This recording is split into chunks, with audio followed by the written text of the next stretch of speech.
Suite de la petite vidéo concernant l'organisation du travail à distance en SVT, et je reprends le deuxième objectif, donc ne pas décrocher au niveau scolaire. Comme je vous le disais, c'est important, et le point c'est vraiment vital, hein. Il ne s'agit pas de choisir entre rester en bonne santé et continuer ses apprentissages. Il faut bien sûr faire les deux impérativement. Alors, en SVT, on a de la chance, si j'ose dire, puisque dans le thème corps et santé, les agents pathogènes et les maladies vectorielles sont au programme. Donc regardez-moi un peu ces mots-clés là.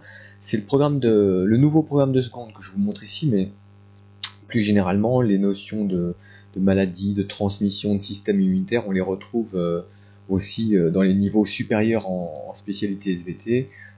Des choses ont été vues au collège aussi. Donc tout ce que je viens de vous raconter dans la vidéo précédente, c'est aussi un contenu de cours, hein, un peu particulier, j'en conviens, et je reviendrai bien sûr plus tard sur des aspects plus précis dans des vidéos dédiées et destinées aux élèves concernés. Je rappelle aussi qu'en termes de compétences qui doivent être mobilisées au lycée, on est en plein dans le sujet. Vous pouvez lire plusieurs capacités associées à la compétence adopter un comportement éthique et responsable, donc notamment celle que je souligne ici. Vous voyez qu'il est, encore une fois, question de responsabilité individuelle et collective en matière de santé. Donc l'actualité, vous voyez, est une mise en pratique directe de ces principes-là.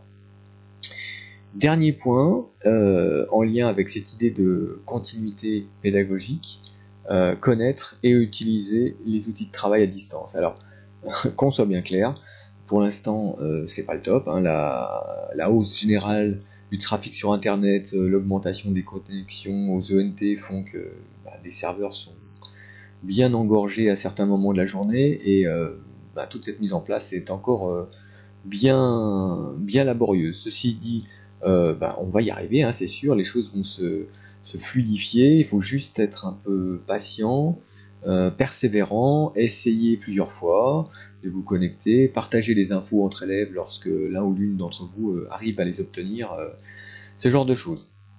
Alors, ces fameuses ressources, vous les connaissez déjà pour la plupart. La première, c'est l'ENT, l'environnement numérique de travail, où vous avez vos habitudes, votre emploi du temps, vos contenus de cours, dans le cahier de texte, le travail à faire, etc.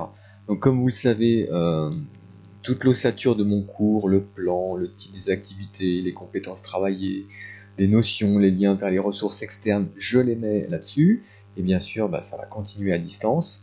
J'ajouterai à partir de maintenant les fiches d'activité au format PDF que vous pourrez télécharger et ou imprimer. J'ajouterai des modules de correction de ces activités, alors soit sous une forme écrite ou sous une forme de vidéo. Ça, on verra ça au cas par cas. Pour tout ce qui est manipulation pratique, ça se limitera forcément à des activités numériques à distance, donc je compte vraiment sur vous pour jouer le jeu avec les outils que j'essaierai de mettre à votre disposition. L'ENT, c'est aussi pourvu d'un système de messagerie que je vous invite à utiliser en priorité pour me joindre si vous avez des questions de quelque nature que ce soit. Deuxième ressource, Pronote, qui ne sert pas qu'à regarder votre moyenne trimestrielle, mais qui permet aussi, par exemple, de faire et de répondre à des QCM pour s'entraîner ou même pour être formellement évalué. Donc ça, c'est quelque chose que je suis en train de regarder. Ça permet normalement de connaître son score immédiatement, et donc aussi de maintenir un peu la pression pour continuer à travailler régulièrement, et certains d'entre vous, vous avez déjà fait ces évaluations pour une classe de seconde déjà. Troisième ressource envisageable, Ma classe à la maison. Alors c'est la plateforme du CNED qui en théorie permet de créer des classes virtuelles, de se donner rendez-vous collectivement sur des créneaux précis, d'échanger de manière plus interactive, donc plutôt prometteur. Le problème pour l'instant, c'est vraiment la difficulté de connexion, mais bon, ça devrait s'arranger sous peu, donc à voir. Je vous tiendrai au courant évidemment des éventuels développements. Quatrième ressource, n'oubliez pas que vous avez quand même dans la plupart des cas un manuel à partir duquel vous pouvez travailler en autonomie.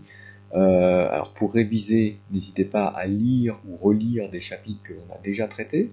Ceux qui veulent faire spontanément des exercices pour que je les corrige, ça peut se faire. Juste faites-le moi savoir avant, hein, si tel est le cas, pour qu'on puisse s'organiser. N'hésitez pas non plus à anticiper sur ce qui sera abordé plus tard. Les livres, de toute façon, suivent le programme officiel, donc c'est jamais une mauvaise chose de consulter une ressource complémentaire. Et puis certains manuels sont également consultables en ligne, donc même si vous n'avez pas d'exemplaire sous la main, tout n'est pas perdu. Voilà, dernière option, si vraiment on n'a pas le choix et que les plateformes pédagogiques sont saturées, c'est l'échange par mail.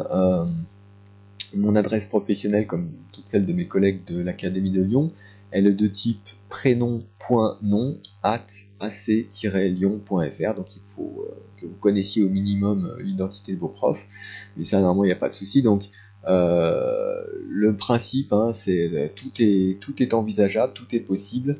L'idée c'est vraiment qu'on y arrive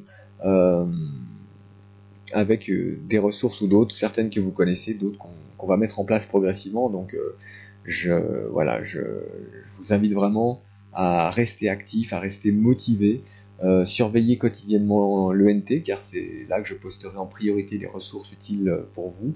Et puis on verra sur la longueur comment on communique, on échange de manière formelle, éventuellement même pour des évaluations, etc., etc. Voilà, si vous avez aussi vous-même des idées sur d'autres modalités, n'hésitez surtout pas à me les soumettre.